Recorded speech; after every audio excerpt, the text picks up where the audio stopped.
Okay, we have an august group of people right here ready to come on in and take over. The final roundtable of the day is the economic development of a smart city, challenges and opportunities presented by Cisco. Let us welcome to our roundtable Director of High Performance Computing, Center for Computational Science at the University of Miami, Joel Zysman, Minister of Caixeta, Armin Konket, Chief Technology Officer at the Florida Panthers, John Spade, Director of Information Technology at the Fontainebleau Hotel, Craig Corbin, Chief Innovation Officer for the City of Miami, Mike Sarasti, Chief Information Officer for the City of Orlando, Rosa Akhtarkhavari, Director for Digital Economic Ecosystems at Ministry of Science, Technology, Innovation, and Communications for Brazil, Otavio Caixeta. Innovative Technologies Director at the Ministry of Industry, Foreign Trade and Services for Brazil, Jose Menezes. Florida House of Representatives member, Kionne McGhee. Director of Public Sector Latin America for Cisco, Darren Ware. And the moderator, the man with the easiest name, Vice President of Corporate Development at Hotwire, Jonathan Bullock. How about a round of applause for the last roundtable of the day? There's light.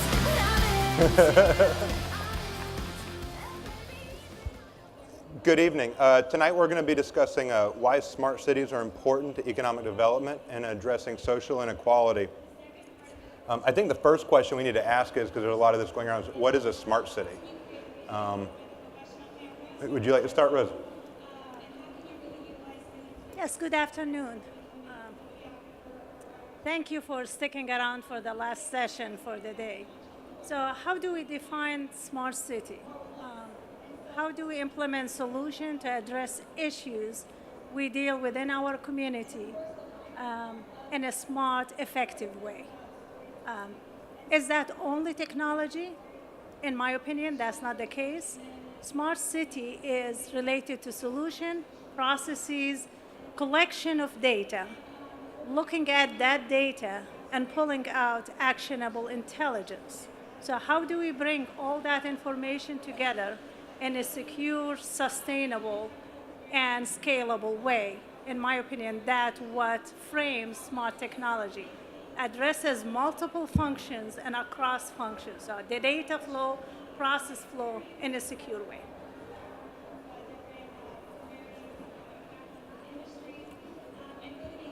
So fundamentally, just sort of most basic level, smart cities is really about connecting a number of components to using technology to connect a number of components, but really it's an opportunity for us to be far more responsive as a city, to create opportunity at scale that we've never been able to do before being that we are a government, being that just by the nature of things, resources are limited. Being able to use this technology to be able to deliver better services to people at scale is just an incredible turning point for what government is capable of doing. So particularly excited about that, remembering the focus on people is something that as we think about smart city, the technology is so sexy that we often kind of forget what the focus is. So from a government perspective, I just see it as a real opportunity to deliver these services at a level we haven't been able to do before. And I totally agree. In the three components, we're looking at moving people, goods, and services.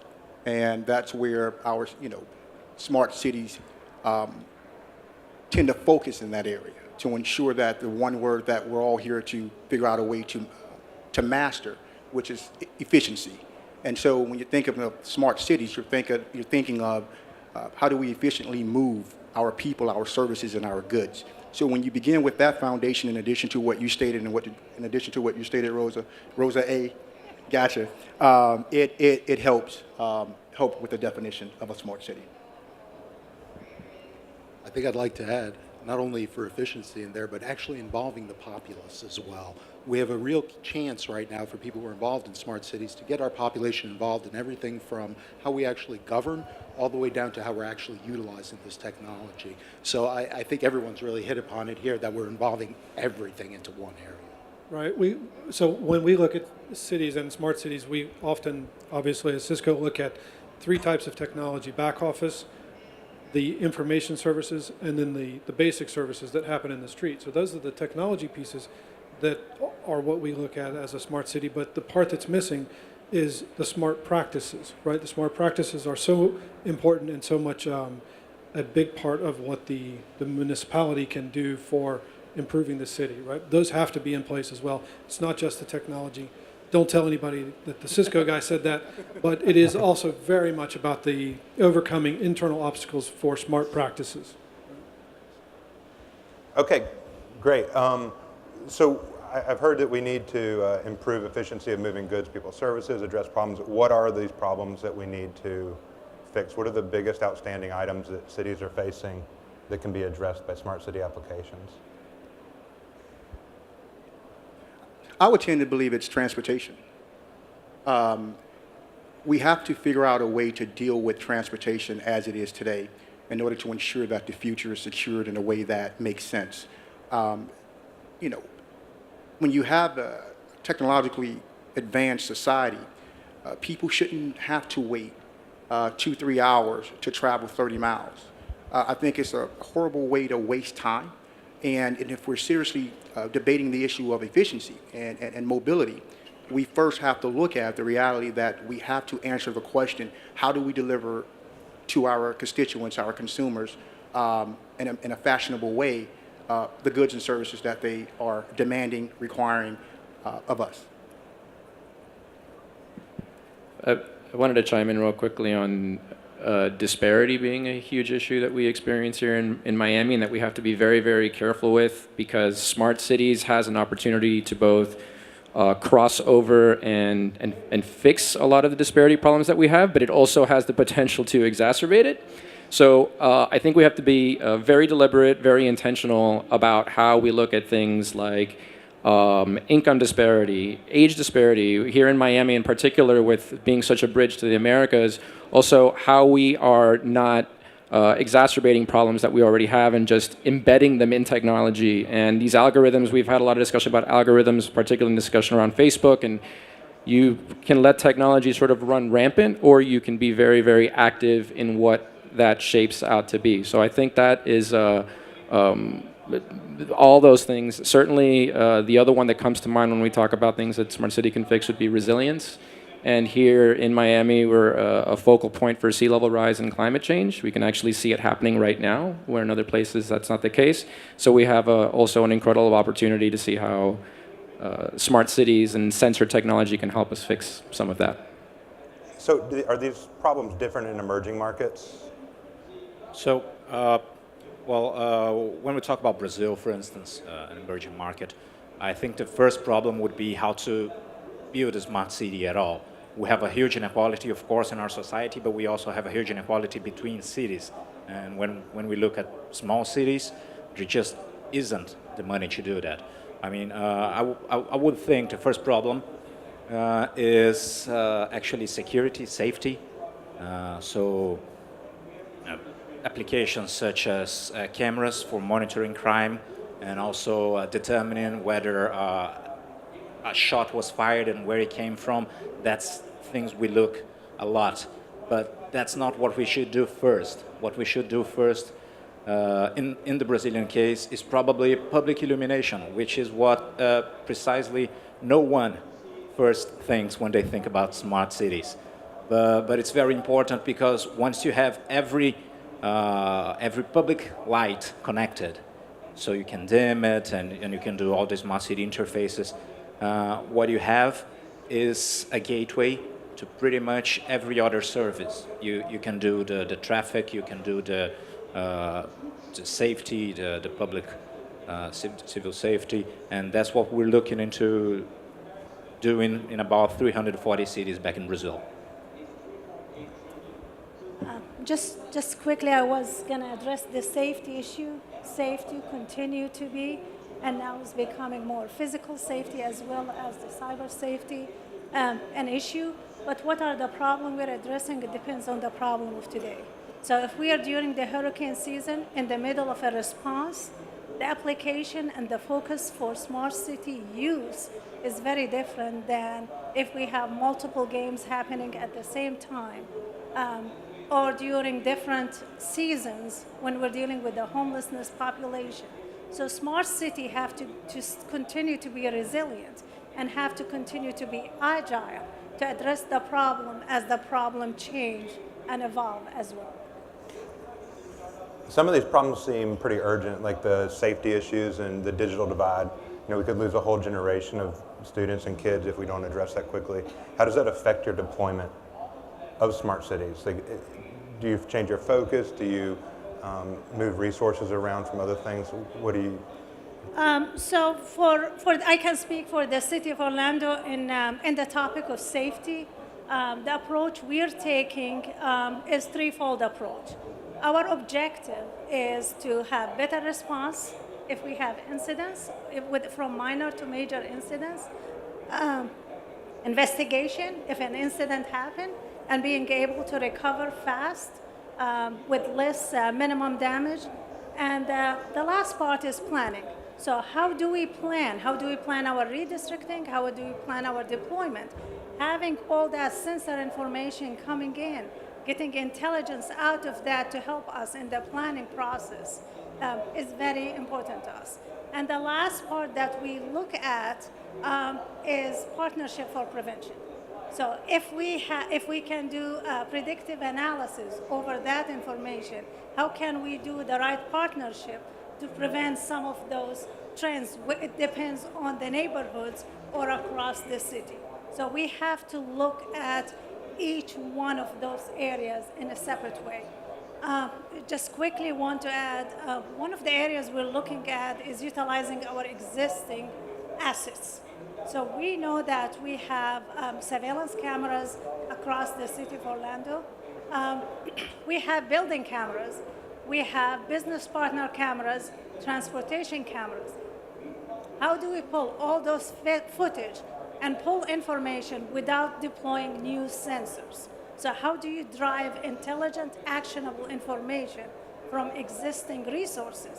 We are deploying the smart bins, the environmentals. We're going that route, but we're not forgetting about utilizing our existing assets and taking it a step further. Rosa, I think that's critical right now. I've worked with a couple of cities around the area right now, and I think the biggest problem I see all the time is getting a handle on the information they actually have. It's not necessarily going out and getting new information. It's, we have all this. What do we do with it? How do we make it actionable? Just as you were saying. And I think that attitude is what's really going to move us forward. And if you don't mind, this is not an IT operation. Even though I am the Chief Information Officer, the partnership we are having within the city, our police department, our police chief personally and his deputies engaged, our fire chief, our city manager is the sponsor for this project, transportation. So everyone is sitting around the table identifying the issue to use the intelligence to address those issues. It is a true partnership to address the issues. Let me add to that regarding transportation and actually doing something about it. In the city of Rio in Brazil, there's a very nice command and control center with cameras and sensors throughout the city, etc. And today, if you go there, I don't know what time it is right now, but if it's traffic time, you'll see that the average speed of traffic in the city of Rio is 12 kilometers per hour, which was the average speed of horse carriages back then. So great, you know that it's 12 kilometers per hour, but what are you going to do about it, right? So to me, the actual issue, smart cities is not, you can't buy a smart city. You have to do the connections in terms of policies and public-private partnerships and so forth. That's the hard job to be done. And it is the same issue here in the United States or emerging markets. The competences of the city level, the municipality versus the county or the state or the federal government, these also are very complex because the issues of transportation, safety, and so forth, they require action from different government levels. So this is another key challenge to solve, be it transportation or public safety and so forth.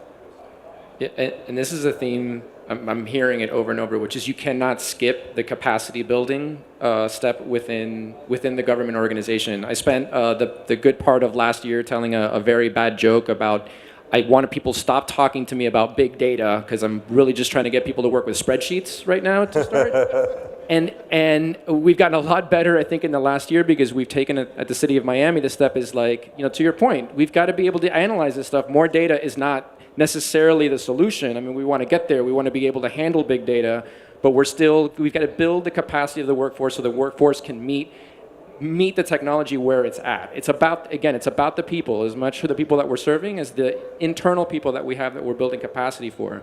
We've been doing a series of trainings on the innovation side where we take 20, 25 city employees every month and we train them on a lot of these techniques and what it's like to think about people and user experience and what does data mean, which is going to make it easier. It speaks, I think, to your point about pace.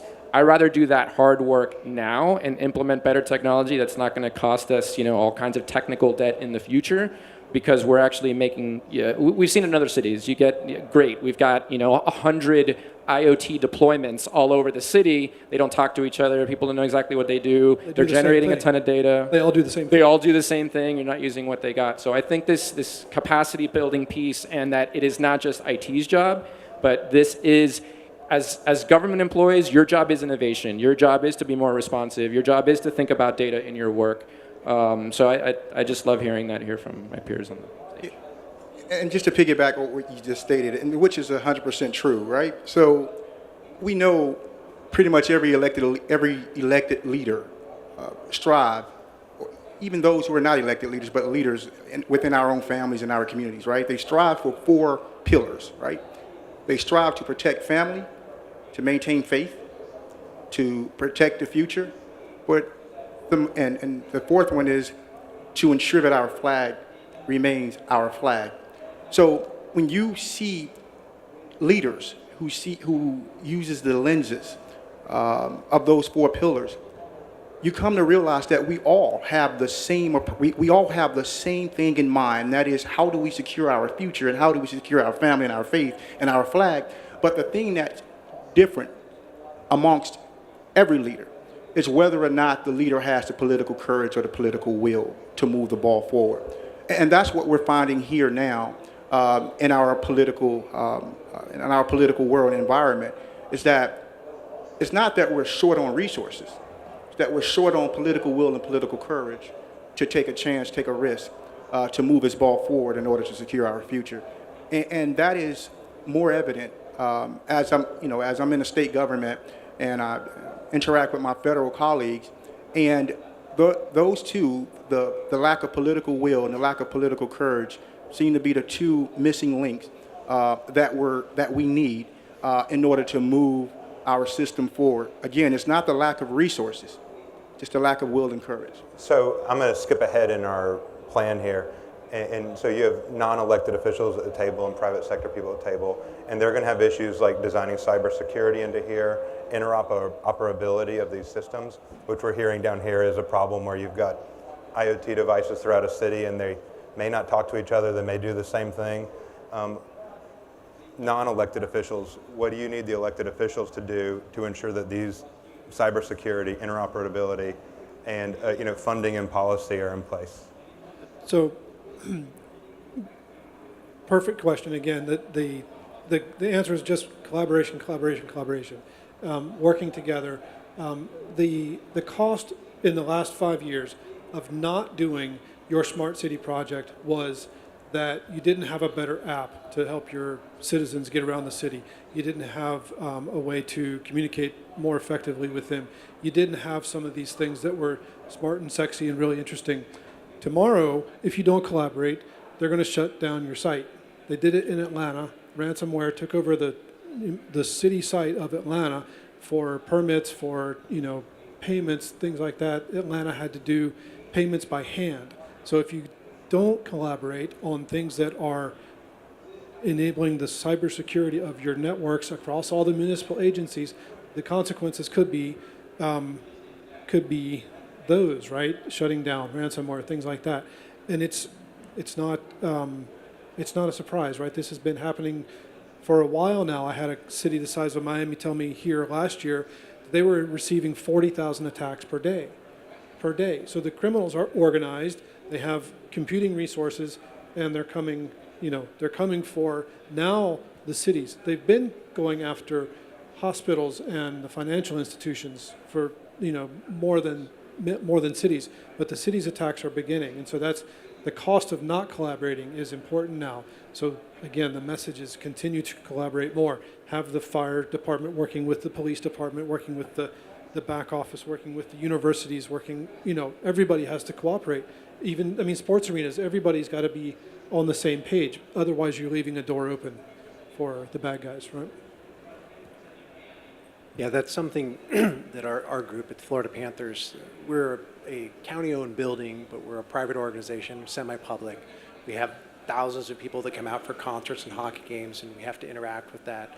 But at the same time, we're trying to use that intro as a way for us to work collaboratively with the county and things that we discover in our own systems and work together and kind of creating, in this sense, a situation like this where people can come together and discuss some of those issues that I think previously we haven't seen. And that's been difficult to do, public versus private. There's a lot of differences in how we approach those things.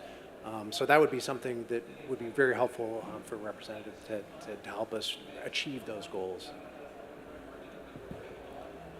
I think as a non-elected person, I'd also like to see some sort of, I don't know the right way to put it, communication between different governments for some standardization of cybersecurity right now. We see, at least I've seen over the last 5 years, 6 years, almost every municipality is doing their own thing when it comes to cybersecurity. And in some cases, that something that they're doing is nothing. Okay, we can see constant attacks from state actors, individuals, and what have you occurring all the time. So I guess as a citizen, my question is, well, why aren't we communicating all the time? Why aren't we building all of this where we can talk to each other and just get a common ground where we can actually start everything? Because I don't think we're there yet. I can see what works for us at the City of Orlando is, I think it was mentioned across the table, it's communication, right? That two-way communication. We need to understand what are the problems or what is the agenda that we need to be part of pushing forward. So this is important for us so that the solutions, the application need to meet an objective, a higher objective for that government. And listening. So the other ask I would have, and it works very well for us, is having the elected officials listen. So if we identify the risks, especially when you start talking with the geeks like me, sometimes we just go and nobody listens to us. But the reality is we have something important to say. What we're trying to communicate is, those are the risks. This is your risk matrix because none of us in government can afford to be 100% secure. So we're trying to balance that security, operation, and efficiency throughout the process. And we are making those decisions if no one is giving us guidance. So which of those security do we have to eliminate? Which one of those, with those risks we have to eliminate? Which one we have to mitigate? And which one are we willing to accept, right? And if we accept, how are we going to recover? What is our plan to recover? And this is not all done in a vacuum. This is done through having full planning in place, having tabletop exercises, working together, because IT cannot be, I speak for IT here, cannot be delivering the PR message. So we have to work with the Office of the Mayor, Office of Communication to deliver the message. We have, at the City of Orlando, we have scars. I have a lot of scars. We dealt with cybersecurity attacks targeted to the City of Orlando, and we did very well. We actually did withstand that a few years back. We dealt with the response to Pulse. Technology played a major role to that, and cybersecurity and cyber forensic also play a role in some of the discovery. So how can we be on the table to be part of the solution? That would be my ask. Just a quick acknowledgement to that point. I think coming from software and building software sort of through that lens, there's a saying that says, build with, not for. And I think that's a little bit easier sometimes when you're just like putting up a website and you're doing a little bit of user testing, which we just launched our website today, beta.miamigov.com, so I got my quick plug in. But we did a lot of user testing on that. We want to do the same thing as we build and we put together our smart cities roadmap, but we've got to acknowledge that this is hard. It is really, really hard because this whole world of IoT and technology is so mysterious to so many people. I mean, even to us that are in it is super mysterious. I mean, I'm still trying to get my head around the blockchain, right? Like everyone else in this room probably, right? Except a handful of you. And we've got to be very empathetic as technology people to people on the other side that are on the political side.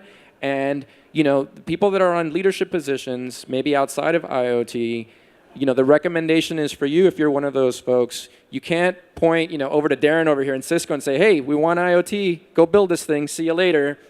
We want to make sure that you are actively sort of involved in the process. To do this right, it's going to be hard. It's extremely complex, and we need all of the best minds sort of in the room actively thinking about this. You know, collaboration is not a word we can just throw around. It means you've got to show up, you got to be in the room, you got to do the hard labor of what that means. At what level of government should we be setting these standards? Should this be municipal, state, federal? Should it be international or private sector with industry standards? Like who gets to pick the standards for cybersecurity and interoperability? Look, with no question about it, I would begin with Tip O'Neill's statement that, you know, all politics is local. But the reality of it is when you're talking about cybersecurity, you're talking about federal laws and you're talking about state laws. I can tell you as a former prosecutor, some of the most difficult charges to bring about dealt with cybersecurity because of the electronic fingerprints. It's difficult to chase down the evidence that you need to bring about a conviction. So you're absolutely correct in your position that it is super hard. But it doesn't mean that we shouldn't attempt to bring about a solution to address it. As we speak now, I still believe, and some of my colleagues disagree with me, I still believe that the laws for those who violate the law as it relates to cybersecurity, I believe the laws are too lax. I believe when you breach security in the cyber world, I believe we should have first-degree felonies, punishable by 30 years or more. Second-degree felonies, punishable by 15 years or more. I don't believe that someone who breaches the cybersecurity should get a slap on the wrist and get some sort of misdemeanor. I honestly believe they should be punished to the fullest of the extent of the law. And so if that means we bring in our federal counterparts to increase minimum mandatories for those who breach, then I think we should do that. And on the state level, I think we should complement that. So I think it's at the municipal level, but at the end of the day, it's going to be incumbent upon the state and the federal government to increase laws and bring about minimum mandatories for those who breach. Well, if I can pitch in, bring in an international point of view, of course, in every country, we're going to have a little bit of a different situation. Whereas here, the cybersecurity is a federal matter, it might not be in other places. But what I see is, when we're talking about smart cities, who implements it, it's always a city. And when we come at that level of granularity, we don't really always have the competence to deal with such critical and complicated things such as cybersecurity standards and making decisions and choices that will keep the city running and the citizens safe by people, you know, sometimes some cities in Brazil don't have an IT department. So on that note, what we are doing and we think is an interesting way to work about it is we're trying to set up guidelines to help cities implement their own, you know, their own networks and their own technologies. And we're not quite at defining cybersecurity standards yet, but I think this is something that we should get to. As government, for public safety, there is CJIS compliance, Criminal Justice Information System compliance. that every agency, every police agency have to meet those. Those are federal mandates, minimum federal mandates that you need to adhere to. I would not see any harm, a lot of value of something like this at the federal level, but it needs, just to the point here to my colleague, it also needs to account for the small cities that doesn't have the funding. This is a very expensive. It have to tie to the aptitude of the risk too. So what is a major risk for Orlando? Number one destination, visitor destination, 68 million, versus a much smaller city that is just dealing with that. So it's the risk is different, the aptitude is different for accepting those risks. But I would like to see guidelines at the federal levels, and maybe it's best practices to start with, then become guidelines and minimum requirements. Jonathan, I would just like to add another angle. If we had a green guy arriving from another planet here, I'm sure that he would quickly diagnose us that this planet runs on electricity, and he would quickly understand that we are pretty ridiculous as a global society. Whenever we all travel, we still need those ridiculous adapters for our energy, right? I mean, fortunately, USB is giving a hand, but we're not there yet. So my point is, it's going to be chaos, and non-compliant standards means greater risk for cybersecurity. We need translators. There's a very good, a nice group of entrepreneurs in Latin America that is working, they are working in translators for IoT standards. That's one possible way out to mitigate the problem, but it will be pretty chaotic in my opinion. One thing I think is interesting, Jose, on that is, again, 5-10 years ago, you either had to build it or you had to buy it. And today, so much more, you can subscribe to it, right? So whether it's a cybersecurity solution, cloud services, or collaboration services even, being able to subscribe means that small city, medium-sized city, doesn't have to have the full IT team that's, up to date on everything out there. The ability to subscribe to things as a service is going to change the market potentially in terms of how cities adopt, right? Which is, again, a great offering for many of these new cities that don't have to build out everything. I think it would be helpful too for vendors to have some sort of culpability for putting all these IoT devices out there. They're selling all these devices, whether they're smartphones or just individual little, a parking kiosk, getting those things. And there's no responsibility for them long term from that I know of, at least. I'm not seeing anybody being made responsible for releasing zero software updates, yet having all these things connected to the internet, and then we end up with a botnet that it'll, all the parking kiosks are going to attack us and take down our network. So let's take a real case, the Dyn DNS attack, right? Who would have thought that the largest service required to run the internet could be brought down by toaster ovens? But that's essentially what happened. Well, what's kind of interesting to me is we do see some standards coming out of NIST these days, but I'm not seeing any adoption below the federal level, whether it's at the state, local government, or what have you. I think these standards are emerging. They're definitely not all set in stone yet, but there are some there. I kind of think it's up to us as the technological leaders to sort of say, we need to start taking these things very seriously. I want to go back to comment about buying, subscribing, or building. From the city's perspective, you have your own capacities as IT departments, and you have your own strategic and tactical reach. So where do you see this fitting? Is this a mix, or? So we have too many projects and very few people to move those projects as fast as You we too? want to move them, especially me. The way we're looking at that, there are some core services that I am not willing to put outside. Building the architecture, doing some of the security responses, we handle a lot of that in-house. Building the internal accompaniment model, even when we bring services out. Then at the same time, we identify some services as commodity services. So those are the ones that we can fill with from our staff, but we will not hold the project. If resources are not available, we buy. We bring in external resources. The other external resource that usually bring into the city of Orlando, they're very high-skilled resource. We do not want to spend 6 months trying to understand something when I can bring in an expert, which I can never afford to hire at the city of Orlando for a month to put that in place. So we build an accompaniment model so we can sustain it in the long run. So we have that hybrid model, depends on the solution, but there are some core functions we keep in-house. The majority, about 80%, when we need to, we can go outside and purchase. We are cloud-first strategy, so we have a lot of our application in the cloud. Non-public safety, true public safety as our computer-aided dispatch, but our financial, HR, email, many of our services are SaaS cloud services. We're looking at platform as a service.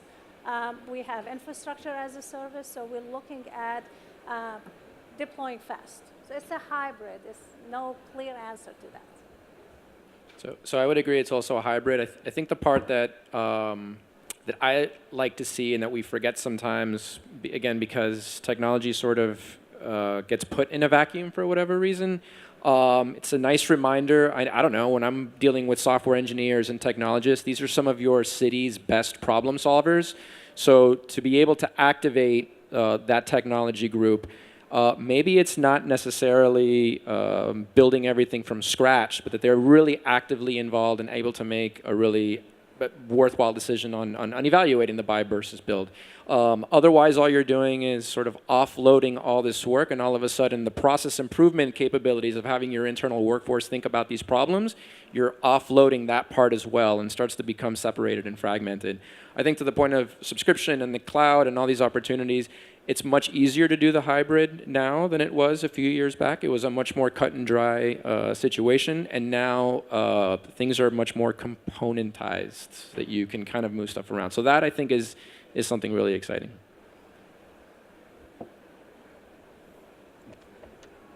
So we've included discussions from the public sector, private sector, elected officials.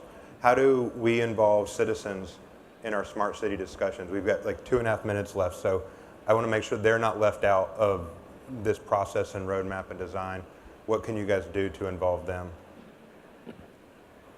I can speak for that. So services, the city provide our services for our citizens and visitors. We need to involve them in the design stages, especially in the user experience stage. That is very critical. The other area where we need to involve and include our citizens is by putting our information, transparency. We have to balance that with security and privacy, put our information out, and let the innovation start. I have just one example I have given multiple times. A few years ago, it's been years ago, we encrypted our radio transmission for our police officers. So there were a lot of complaints from the media. What we did, because now they cannot listen to our calls and be there to report on the events. We start pulling the information, building some delay, doing some sanitization of the data and putting it on a website. And we'll start to see our citizens taking that information and building applications or building tweets over that. So we'll start seeing the innovation taking the city-generated data, the public data, to build innovation. In some cases, build businesses around our information and data. So I think that tide is here, right? To use a Miami phrase, the social media that everybody has in their pockets on their phone, they have Mayor Jimenez's Twitter. They follow him. They can connect to the city of Miami on Facebook, the new beta site. They can connect to all of these things. The question for the cities and the officials is what to do, right? Because the citizens are coming at you with all of these different social media apps and ways to communicate to the city, tell you about the problem on their block, tell you about the security in their neighborhood, things like that. The question is what to do, how to respond, how to use all of that data and those opinions and those voices, which is the responsibility of the city to listen and to react and to make this a better place to live. think I'd like to see more cities educate their own city people for engagement with more citizens as well, quite honestly. I'm a university guy, so my first answer is always education whenever we deal with anything. But this type of education is really critical right now.